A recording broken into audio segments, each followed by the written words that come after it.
My brother Joe and I own the farm. We're actually the fourth generation. My father and grandfather and great-grandfather started the operation in the 1900s, and we're fortunate enough to keep it going here.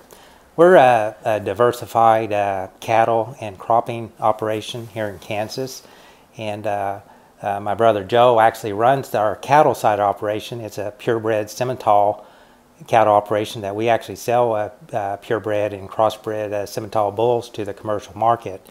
We're pretty fortunate to be on the edge of the Flint Hills, have the opportunity to graze the grass here, and this is good cattle country, and it just works out real well. And then I actually handled our cropping side of the operation and a few sheep, but we're here in the Kansas River bottom, which is very fertile ground, and we're mainly a corn, soybean operation here, and it's a full-time job, and we also have 2 full-time employees, and we hire college students and part-time labor, particularly during harvest. Here in the river bottom and some of the partial ground we farm, we cover about 3,500 acres. It is mainly row crop, as where other parts of the country in western Kansas would be more or less wheat ground. We don't actually farm any wheat here anymore, but we have irrigation here in the valley, and we run pivots and so forth. It's a pretty intensive cropping system now as compared to what it was 25 years ago. Part of that is the economics. We have to make a living, but at the same time, I think we're always trying to be good stewards of the ground. Technology has changed us. I would say that technology and biotechnology are the 2 things that have really accelerated in the last 10 to 25 years. Part of it, and when I refer to technology, I'm referring to the add-ons we're having on this equipment that we can utilize global positioning satellites. We're finding out that we can control the swaths we're going through the field. We're becoming more efficient. We're using our cell phones now to control these pivots, and I think what most people see in their households or in their cars, there's a lot of bells and whistles that are being added on, where we're seeing the same things in our equipment. Some of that stuff we're happy to see. Some of it is we probably wish we didn't have to pay for it, but that is the trend that's going on. This type of technology, though, I think is very important, is that it's actually combining that with looking at aerial photography and the yield potential of these fields and so forth. We're starting to do prescription planting, prescription spraying, prescription fertilizer. And when I say prescription, is that instead of having one blanket rate across the whole field, and give, for instance, we might want to apply 100 pounds of fertilizer across the field. Through this prescription, now we can decide, well, this part of the field needs 50 pounds, this part of the field might need 125 pounds. And what I'm finding out is that as I prescribe rates across these whole fields, when I look at my total rate, it's actually less.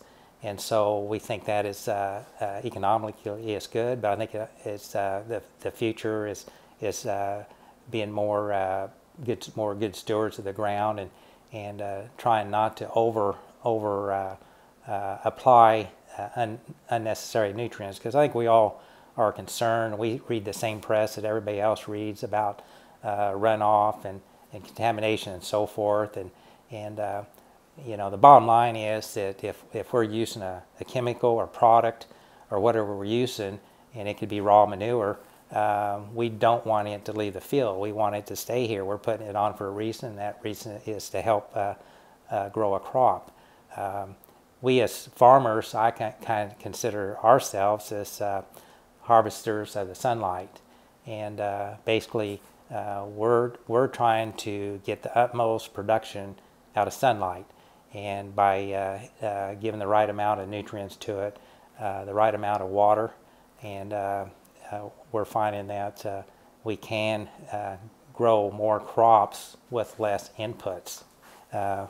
It seems like farming has a 2 or 3 year cycle that things go real well, and then it goes through a 15 or 20 year cycle of some serious economic problems.